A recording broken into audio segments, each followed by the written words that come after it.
जब भी कोई व्यक्ति क्या होता है एलर्जी से ग्रसित होता है, वहाँ बहुत से डॉक्टरों के पास जाता है, ट्रीटमेंट करवाता है, लेकिन उसकी एलर्जी क्या होती है, ठीक नहीं होती है। तो उसके दिमाग में क्या होता है कि एक सवाल होता है कि आखिर ये एलर्जी हो कैसे जा रही है, आखिर ये ठीक क्यों नहीं हो रही है, बार बार क्यों हमको परेशान कर रही है, हमारा दामन क्यों नहीं छोड़ रही है, आखिर इसकी हमारी कौन सी जाति दुश्मनी हो गई है जो हमारा पीछा छोड़ ही नहीं रहा है। तो हम इसको जानने के लिए सबसे पहले जानते हैं कि हमारे शरीर में क्या होता है, कि एक प्रकार का क्या होता है, केमिकल होता है, जिसे हम लोग रासायनिक केमिकल के नाम से भी कह सकते हैं, जिस रासायनिक केमिकल का नाम होता है हिस्टामाइन। तो यहाँ हिस्टामाइन जो होता है कि यहाँ केमिकल जो होता है प्रत्येक व्यक्ति के शरीर में पाया जाता है, जो खासकर बैसोफिल और मास्ट सेल के अंदर क्या होता है, यहाँ पाया जाता है। जब भी यहाँ हिस्टामाइन कार्य किस प्रकार करता है, जब भी किसी व्यक्ति के शरीर में बाहर से कोई संभावित खतरे की आशंका होती है, तो उस समय क्या होता है, या शरीर में क्या होता है, रिएक्शन शुरू कर देता है। जैसे कि जब देखिए ना, जब कोई देश का प्रधानमंत्री होता है, प्रदेश का मुख्यमंत्री होता है, जब भी कहीं पर जाता है तो उसमें क्या होता है, उसके आगे पीछे क्या होता है, 3-4 लेयर में सिक्योरिटी होती हैं। वो पैरामिलिट्री हो सकती है, के कमांडर होते हैं, इस प्रकार की फोर्सेस होती हैं जो क्या होते हैं, किसी भी संदिग्ध व्यक्ति को देखते ही तुरंत उसमें क्या होती है, वो रिएक्शन करने लगते हैं। ठीक है, उसमें उनको किसी प्रकार की क्या होती है, परमिशन की आवश्यकता नहीं होती है। लेकिन जो हमारे शरीर में जो हिस्टामाइन होता है, उसको परमिशन लेना पड़ता है। किससे लेना पड़ता है? मास्ट सेल और बैसोफिल्स, ये हमारे शरीर में क्या होते हैं, सेल्स होती हैं, जिसके अंतर्गत क्या होता है, यहाँ हिस्टामाइन कार्य करता है। जब भी किसी व्यक्ति में क्या होता है, कोई संदिग्ध अट्रैक्शन होगा, तो उस समय क्या होगा, अपना रिएक्शन क्या होता है, यहाँ शुरू कर देता है। तो अब इसको जानने के लिए क्या कर देते हैं कि व्यक्ति का, पेशेंट का ब्लड टेस्ट करवाते हैं। ब्लड टेस्ट, यहाँ ब्लड टेस्ट क्या होता है, टोटल आईजीई, टोटल आईजीई नाम से क्या होता है, यहाँ जाना जाता है।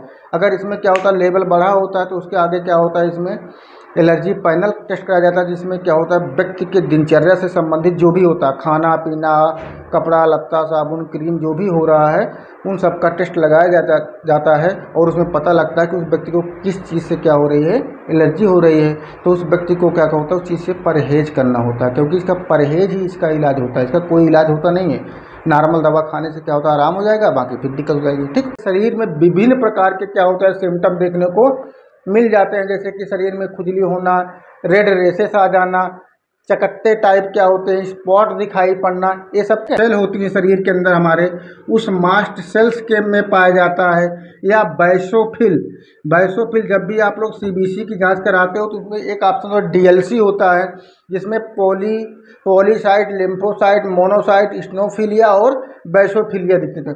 इसके बाद देख लेते हैं हिस्टामाइन के कारण, इसके क्या क्या कारण हो सकते हैं। ये किस कारण से क्या होता है कि एलर्जी क्रिएट कर देता है, जिसमें होता है कि खाद्य पदार्थ। अब खाद्य पदार्थ में आप जो भी भोजन कर रहे हैं, XYZ जो भी भोजन कर रहे हैं, किसी भी भोजन से क्या होता है, आपके शरीर में एलर्जी उत्पन्न हो सकती है। अब इसके बाद देख लेते हैं जैसे पर्यावरण। तो पर्यावरण में होता क्या है कि बहुत से चीज़ें जो इन्वायरमेंटल फैक्टर के अंदर आती हैं, उसके द्वारा क्या होता है, शरीर में एलर्जी उत्पन्न होती है, जिसमें धूल, पराग, फफूंद और जानवरों के बाल के द्वारा भी क्या होती है, वो एलर्जी उत्पन्न होती है।